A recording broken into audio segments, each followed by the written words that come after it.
Killing someone is a horrible crime. Serial killers, on the other hand, don't stop after killing just one person. And in this video, the question is, which country has the most serial killers? If you live in America, what I'm about to say might keep you up until 2 a.m., just so you can look up the truth on Google or Wikipedia. World Atlas says that until 2020, there will be 3,204 serial killers in the United States. This is more than any other country. The facts I just told you probably don't come as much of a surprise to you, since you've probably heard them before in documentaries, Hollywood movies, or crazy conspiracy theories.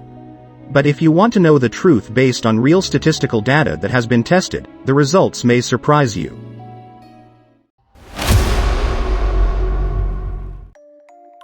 Serial killings are rare, making up only 1% of homicides in any given year, and are usually done by the same person. If you live in the United States, you probably want to know which state is most likely to have a serial killer. Per person, Alaska is either the winner or the loser, depending on how you look at it. From 1900 to 2014, 51 people have been killed in a pattern in Alaska. When I just talked about numbers, it might not have seemed like much until you broke it down. In Alaska, 15.65 people out of every million are most likely to be killed in a series. But keep in mind that Alaska has the fewest people of any state in the US, with only 736,990 people living there as of 2020. That seems more likely, doesn't it?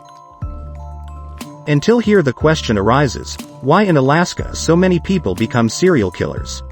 Serial murders could be caused by the fact that there aren't enough people around. After committing a terrible crime, it was much easier to get away when no one was around.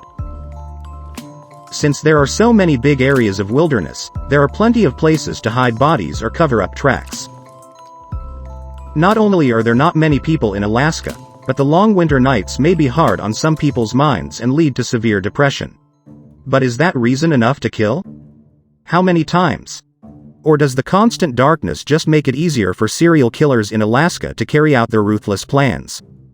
Another thing we can talk about is the fact that a lot of construction and logging workers live in Alaska only during the working season.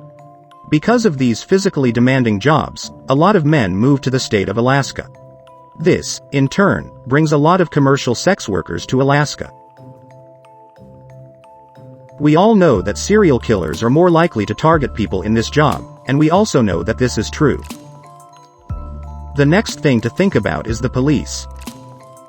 At least 75 villages in Alaska don't have any law enforcement at all.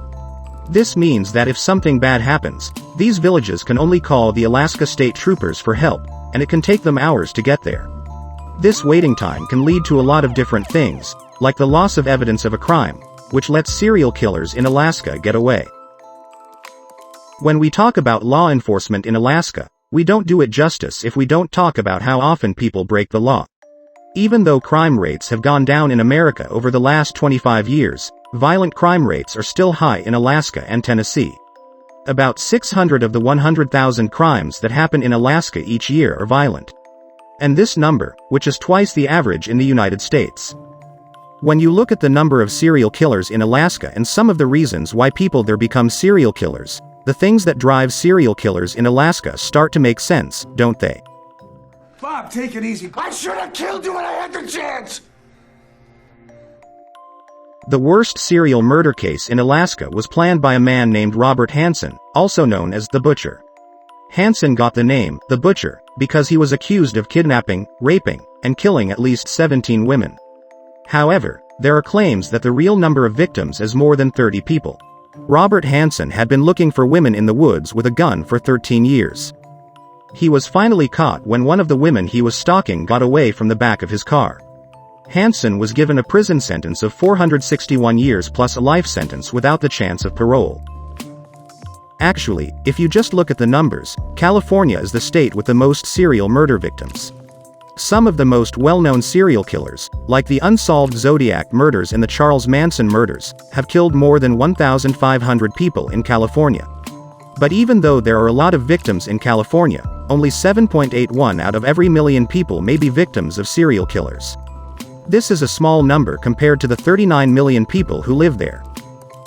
That means that you are less likely to be killed by a serial killer in California than in Alaska.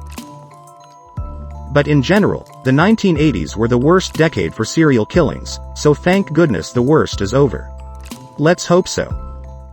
If you want to avoid all of this, your best bet is to go to Hawaii, where there has only been one known serial killer, back in the 1980s. But be careful, because the police never caught him.